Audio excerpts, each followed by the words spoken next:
সংসদ ভবনের সামনে মাইক লাগিয়ে লুটের মাল ফেরত দেওয়ার আহ্বান জানান তারা। এই সময় অনেকে তাদের কাছে লুটের মাল জমা দিয়েছেন। আসসালামু আলাইকুম। আমরা গণভবনে ছিলাম, তো প্রথম থেকে আমরা দেখছিলাম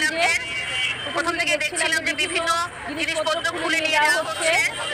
আমরা এরকমও দেখেছি যে ফ্রিজে যে মাংস সেগুলো নিয়ে যাওয়া হচ্ছে। তখন আমাদের দেখা খারাপ লেগেছে।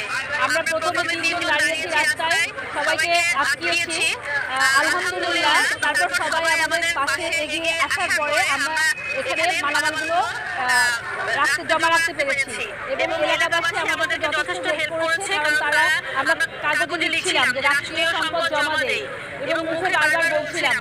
কিন্তু এখান থেকে একটা ছোট ভাই, আমি ওনার নাম জানি না, আমাকে থ্যাংক ইউ, উনি হচ্ছে কম্পিউটারে কম্পিউটার করে বিভিন্ন জনের হাতে দিয়ে দিলেন। তখন আমরা ভলান্টিয়াররা এখানে দাঁড়িয়ে গেলেন এবং উদ্যোগে আমাদের আরো 4টা পয়েন্টে 12 জন করে ভলান্টিয়াররা কাজ করছে। তো আমরা এটা সুন্দরভাবে রাষ্ট্রের কাছে হ্যান্ডওভার করতে চাই। তো আপনারা যদি আমাদেরকে একটু হেল্প করতেন আমাদের খুবই ভালো হতো, কারণ আমাদেরও বাসায় ফিরতে হবে। আমরা 2টা থেকে এখানে দাঁড়ানো, না খেয়ে দাঁড়ানো। এখানে প্রচুর ডকুমেন্টস আছে, বিভিন্ন ডায়েরি আছে, তারপর হচ্ছে যে বিভিন্ন অ্যান্টিক শোপিসগুলো আছে এবং পেইন্টিংসগুলো আছে, যেটা দেখে মনে হয়েছে এটা রাষ্ট্রের একদম নিজস্ব সম্পদ। এটা কোনোভাবেই চুরি যাওয়া কিংবা কোথাও যাওয়া উচিত না। এই জন্য আমরা এখানে দাঁড়িয়েছি এবং সবাই মিলে আমাদেরকে কিন্তু সাপোর্ট দিয়েছে। এটা গণভবনের জিনিস আছে, সংসদ ভবনের জিনিস আছে এবং বাইরে যে জিনিসগুলো ছিল এমনও হয়েছে যে আমরা বদনা এবং ময়লার যে ঝুড়ি সেগুলোও কিন্তু মানুষ নিয়ে যাচ্ছিল। এটা আমাদের কাছে খুবই খারাপ লেগেছে।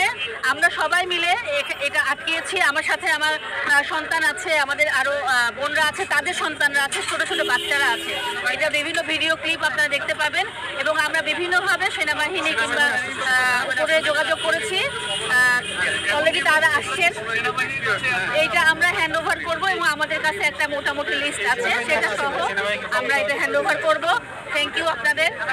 ভালো থাকবেন। মর্যাদায় রাষ্ট্রীয় সম্পদগুলো আমরা ফিরিয়ে দিব। আপনারা প্লিজ আমাদের সাথে আমাদের 12 জনের একটা টিম আমরা পাঠিয়েছি অলরেডি। যেখানে পড়ে আছে থাক, ভিতরে অনেক মাল রাইখা দিতে আছে বুঝছেন। আমি এই যে দেখতে আছি, ওই যে 2টা এসি নিছিল, আমি এসি 2টা আইনা দিছি। এই একটা চেয়ার বাই করছিল, আমি চেয়ারটা আইনা দিছি, ঠিক আছে। আমি ওই ভিতরে